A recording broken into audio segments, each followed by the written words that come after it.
બિંગોનો પૂલ day. ઉનાળાની તપતી બપોર હતી. ગટ્ટુ ચિંકી સોફા પર આડા પડ્યા હતા અને બિંગો નીચે બેઠો હતો અને ત્રણેય ગરમીથી હેરાન લાગતા હતા. મમ્મી, કેટલી ગરમી છે. હા, અને અમારાથી વધારે ગરમી તો બિંગોને લાગી રહી છે. શું અમે એસી વાળા રૂમમાં જતા રહીએ? બાળકો, એસીમાં જવું બિંગો માટે સારું નથી. તેમ પણ આપણે રાત્રે તો એસી શરૂ કરીએ જ છીએ ને, ત્યારે પણ તે એસીમાં રહે છે. પછી અમે શું કરીએ મમ્મી? જુઓ ને, બિંગો કેટલો હેરાન છે. કંઈક તો કરવું પડશે, પણ શું? કેટલું સારું થાત જો હોળી વાળો પૂલ ગ્રાઉન્ડમાં જ રાખ્યો હોત. અરે હા, હોળી પર પણ બિંગોને પૂલ બહુ પસંદ આવ્યો હતો. એવામાં મમ્મીને કંઈક યાદ આવે છે. આઈડિયા! ચાલો મારી સાથે બાળકો. આમ કહી મમ્મી સ્ટોર રૂમ તરફ જાય છે. તે રહ્યું. આ જો બાળકો, તમારા લોકોના બાળપણનો પૂલ. આમાં હવા ભરીશું તો તે બિંગોનો સમર પૂલ બની જશે. Great idea mummy. ગટ્ટુ, આપણે આને બાલ્કનીમાં લગાવીએ. ગટ્ટુ જલ્દી સ્ટોર રૂમમાંથી એર પંપ લઈ આવે છે અને મમ્મી પૂલ નીકાળીને સાફ કરે છે. થઈ ગયું બાળકો. હવે પાઇપથી પૂલમાં પાણી ભરીશું. ચિંકી, નળ ચાલુ કરતો. ઓકે. ચિંકી નળ ચાલુ કરે છે અને પૂલમાં પાણી ભરાવા લાગે છે. પાણી જોઈને બિંગો તો એક્સાઇટેડ થઈ જાય છે. બિંગો, તારું પૂલ રેડી છે.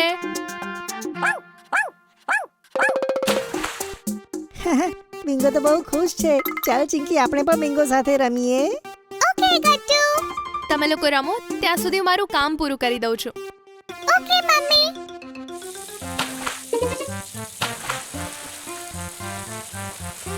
મજા આવે છે ને ગટ્ટુ? હા સારું, પણ જો ને ચિંકી, પૂલ બહુ નાનો છે.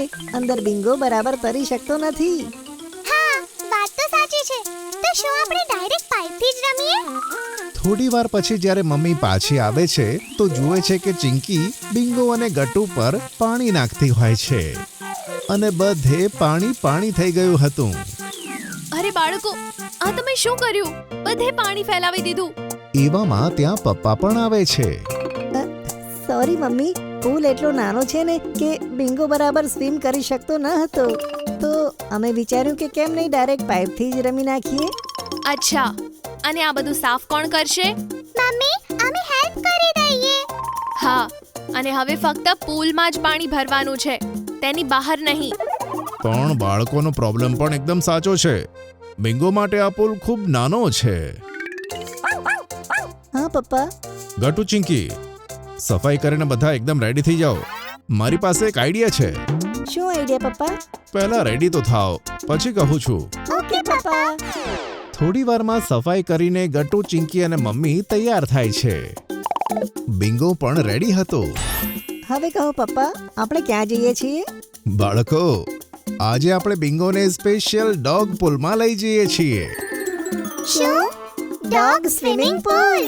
રિયલ વાળો સ્વિમિંગ પૂલ? હા બાળકો, મેં થોડા દિવસ પહેલા જ એની એડવર્ટાઇઝમેન્ટ ન્યૂઝપેપરમાં જોઈ હતી. જે હમણાં ખુલ્યો છે ત્યાં બિંગોને બીજા પણ ડોગ્સ મળશે અને સ્વિમિંગ કરવા માટે મોટો સ્વિમિંગ પૂલ. તો બિંગોને ત્યાં બહુ મજા આવશે. Let's go. બધા નીચે જાય છે અને કારમાં બેસીને ડોગ્સ પુલ પહોંચી જાય છે. ચલો બાળકો, અંદર જઈએ. પપ્પા અંદર જતા પહેલા સ્વિમિંગ પુલની ઓફિસમાં બિંગોનું રજિસ્ટ્રેશન કરાવે છે. પછી અંદર જઈને બધા જુએ છે કે ત્યાં એક મોટું સ્વિમિંગ પુલ હતું. પુલની બહાર બીજી કોર્નરમાં કેટલાક ઇક્વિપમેન્ટ્સ મૂકેલા હતા અને ત્યાં બીજા પણ ડોગ્સ હતા. બિંગો, જો અહીંયા કેટલા બધા ડોગ્સ છે. તું એમની સાથે ફ્રેન્ડશિપ કરીશ? અરે ઉભો રે બિંગો, ધીરે. બાળકો, તમે બિંગો સાથે રહો, ત્યાં સુધી હું અને પપ્પા કેફેમાં છીએ. હા બાળકો, આ કેફે પુલની સાથે જ છે, તો અમે ત્યાં બેઠા છે. Okay mummy papa.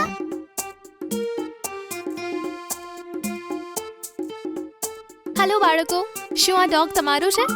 હા દીદી, આનું નામ બિંગો છે. હેલો બિંગો, આ મારું ડોગ છે મોતી. જો, લાગે છે બંનેમાં ફ્રેન્ડશિપ થઈ ગઈ છે.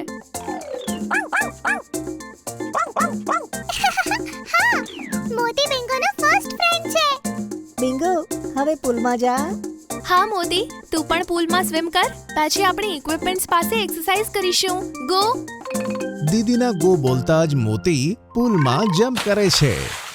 તેની પાછળ બિંગો પણ જમ્પ કરે છે અને પછી બંને સાથે સ્વિમ કરવા લાગે છે. તમારા બંનેનું નામ શું છે? મારું નામ ગટ્ટુ છે દીદી, અને આ ચિંકી. અને મારું નામ આરતી છે. તે કેવા ઇક્વિપમેન્ટ્સ છે દીદી? ચાલો તમને બતાવું. ગટ્ટુ ચિંકી પુલ તરફ જુએ છે તો બિંગો હજુ પણ સ્વિમ કરતો હોય છે.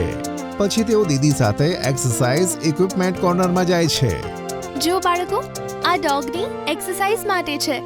અહીંયા આ ટ્રેક બન્યો છે.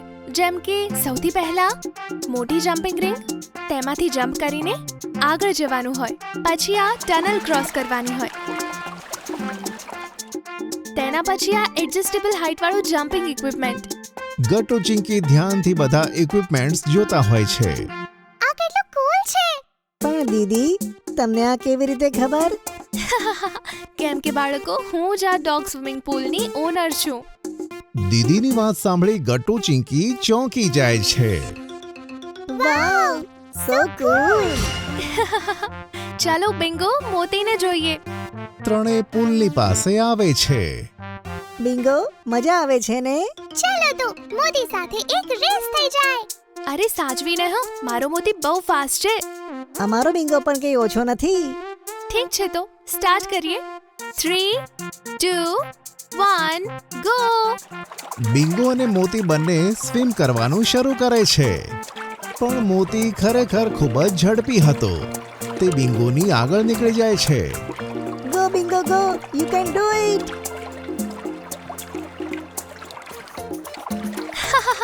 કોઈ વાંધો નહીં બાળકો, મોતી ઘણા સમયથી ટ્રેન થઈ રહ્યો છે અને બિંગોનો આજે ફર્સ્ટ ડે હતો. વેલ ડન બિંગો, તે સરસ કર્યું. ચાલો હવે આપણે લોકો એક્સરસાઇઝ કોર્નરમાં જઈએ. હા, અમારે બિંગોને પણ તે એક્સરસાઇઝ કરાવી છે. લેટ્સ ગો બિંગો, બહુ મજા આવશે. બિંગો, મોતીને ધ્યાનથી જોજે. પહેલા તે કરીને બતાવશે, પછી હું તારી હાઇટના અકોર્ડિંગ આ મશીન સેટ કરી આપીશ. ઓકે? ગો મોતી. ફર્સ્ટ રિંગ જમ્પ, નાઉ ટનલ.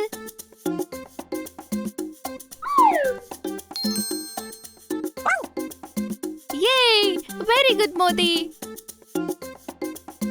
વાવ, બિંગો જોયું? હવે તારે પણ આવું જ કરવાનું છે. Now go bingo.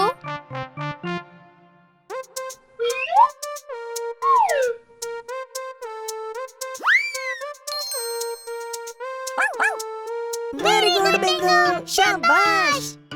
એવામાં ત્યાં મમ્મી પપ્પા આવે છે. અરે વાહ, લાગે છે બિંગોને અહીંયા ખૂબ મજા આવી. અરે તો પછી આપણે દરેક સન્ડે અહીંયા લઈ આવીશું. હા પપ્પા. અચ્છા, ચલો બાળકો, હવે લંચ કરી લો. અને બિંગો માટે પણ અહીંયા સ્પેશિયલ ડોગ ફૂડ છે. તેને પણ ભૂખ લાગી હશે ને? Yes, let's go. આજે તો બિંગો ખૂબ ખુશ હતો.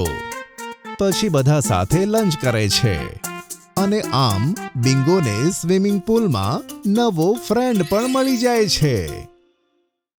જો તમને અમારી વાર્તા ગમી હોય તો પુન ટુન કિડ્સને લાઈક, શેર અને સબસ્ક્રાઇબ કરજો.